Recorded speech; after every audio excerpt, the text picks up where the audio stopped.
ពិធីសម្ពោធដាក់ឲ្យប្រើប្រាស់ជាផ្លូវការកម្មវិធីសិក្សាអន្តរជាតិ Pearson EdCell នៅសាលារៀនអន្តរជាតិ Westline សាខាខេត្តកំពង់ស្ពឺ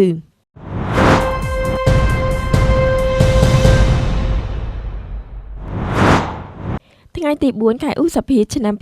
2026 សាលារៀនអន្តរជាតិ Westline បានរៀបចំសន្និសីទសារព័ត៌មាននិងពិធីសម្ពោធដាក់ឲ្យប្រើប្រាស់ជាផ្លូវការនៅកម្មវិធីសិក្សាអន្តរជាតិ Pearson EdCell ក្រុមអធិបតីភាពលោកជំទាវ ជាសុភូអភិបាលរងនៃគណៈអភិបាលខេត្តកំពង់ស្ពឺ តំណាងដល់ខ្ពង់ខ្ពស់ឯកឧត្តមបណ្ឌិតជាមច័ន្ទសុភ័ណ្ឌអភិបាលនៃគណៈអភិបាលខេត្តលោកអុកញ៉ាបណ្ឌិតពេជ្របូឡែនអគ្គនាយកក្រុមហ៊ុន Westline Allocation Group ព្រមទាំងមានការអញ្ជើញចូលរួមពីតំណាងដៃគូ Pearson លោកស្រីប្រធានមន្ត្រីអង្គភាពពាក់ព័ន្ធនានាសិស្សានុសិស្សនិងមេដាបិតាសិស្សជាច្រើនទៀតពិធីនេះប្រារព្ធធ្វើនៅសាលប្រជុំសន្តាគារ Palm River ខេត្តកំពង់ស្ពឺក្នុងឱកាសនោះលោកអុកញ៉ាបណ្ឌិតពេជ្របូឡែនអគ្គនាយកក្រុមហ៊ុន Westline Allocation Group បានមានប្រសាសន៍ថាការនាំយកកម្មវិធី Pearson EdCell ដែលជាកម្មវិធីសិក្សាស្តង់ដារលំដាប់ពិភពលោកពីចក្រភពអង់គ្លេសមកកាន់ខេត្តកំពង់ស្ពឺគឺមានគោលបំណងផ្ដល់ឲ្យសិស្សានុសិស្សនៅឱកាសមាសក្នុងការទទួលបានចំណេះដឹងនិងវិញ្ញាបនបត្រដែលទទួលស្គាល់ជាអន្តរជាតិដើម្បីឈានទៅរកការសិក្សា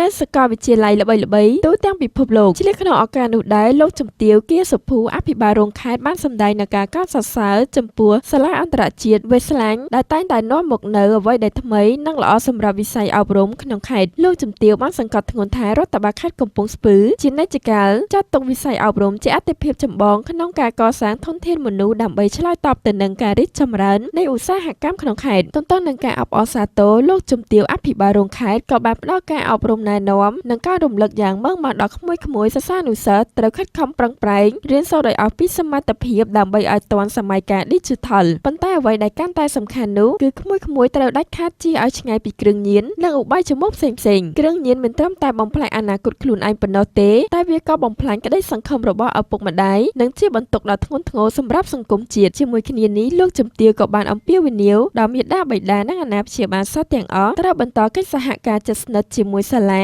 ដើម្បីតាមដានការសិក្សានិងការរស់នៅរបស់កូនៗធ្វើយ៉ាងណាឲ្យពួកគេក្លាយជាកូនល្អសិស្សល្អនិងជាពលរដ្ឋល្អក្នុងសង្គមផងដែរ